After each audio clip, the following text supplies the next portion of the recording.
एक सच्ची घटना बताता हूँ। एक डॉक्टर था, वो लोगों को ठीक करने के लिए अपने प्राणों तक की बलि दे दे ऐसा काम करता था।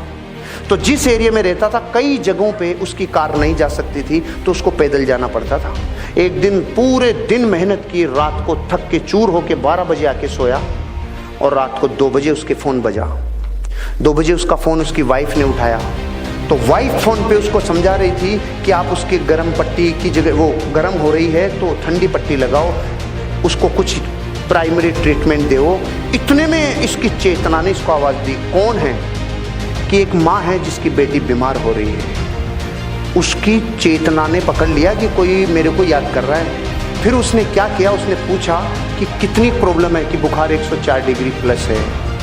खड़ा हो गया, अपना बैग उठाया और चालू हो गया रवाना। वहाँ तक पैदल जाना था।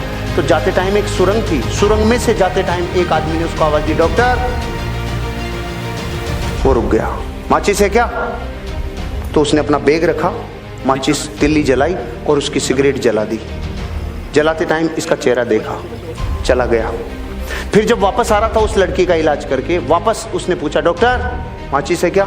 इसने फिर नीचे बैग रखा, माचिस की तिल्ली जलाई और इसकी सिगरेट जला दी। फिर भी चेहरा देखा, आगे चला गया। रात को 4 बजे 5 बजे जाके सोया।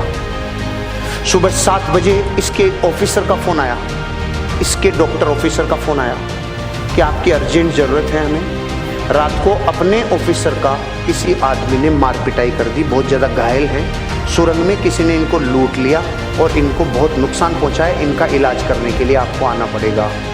तो पहले तो डॉक्टर ने जाके सुबह 7 बजे उसका इलाज किया अपने ऑफिसर का, और फिर पूछा कि इसका ये किसने किया? तो उन्होंने कहा कि जिसने किया था सुरंग में ये काम, उस आदमी को हमने पकड़ लिया, पुलिस के हवाले कर दिया। तो उसने कहा मैं उससे मिलना चाहता हूँ। ये गया और जेल में जाके देखा तो वो वही आदमी था जिसकी रात में इसने सिगरेट जलाई थी। तो इसने बोला, इसने एक ही प्रश्न पूछा जो आपके मन में भी आ रहा है कि मैं भी तो आया था, तूने मुझे क्यों नहीं लूटा? उसका जवाब सुन के मेरी जमीन निकल गई कि मैं तेरे को लूटता भी और तेरे को कूटता भी, लेकिन जब भी तू आया मेरे पास तो तू अकेला नहीं था, तुम 2 थे, और मैं अकेले को लूटता हूँ, 2 को नहीं लूटता। अब मैं आपसे पूछ रहा हूँ, दूसरा कौन? वो देवीय शक्ति थी जो उसकी मदद कर रही थी। मैं आपको ये बताना चाह रहा हूँ, जब ये स्टोरी मैंने पढ़ी ना, ये अमेरिका के किसी डॉक्टर की कहानी है जिसने अपनी बायोग्राफी में लिखी है। उसके साथ वो पावर थी जिसको आप लोग और हम लोग सुप्रीम पावर कहते हैं, क्योंकि उसको ये पता था कि इस आदमी के साथ हादसा होगा। जो अपने प्रोफेशन को इतना बेइंतहा मोहब्बत करता है, वो तो अकेला ही था ना, उसको थोड़ी पता था। उस दिन के बाद उसको यकीन हुआ कि जब मैं अपने काम को प्राणों से ज़्यादा पसंद करता हूँ तो मेरे को कोई पावर मदद करती है।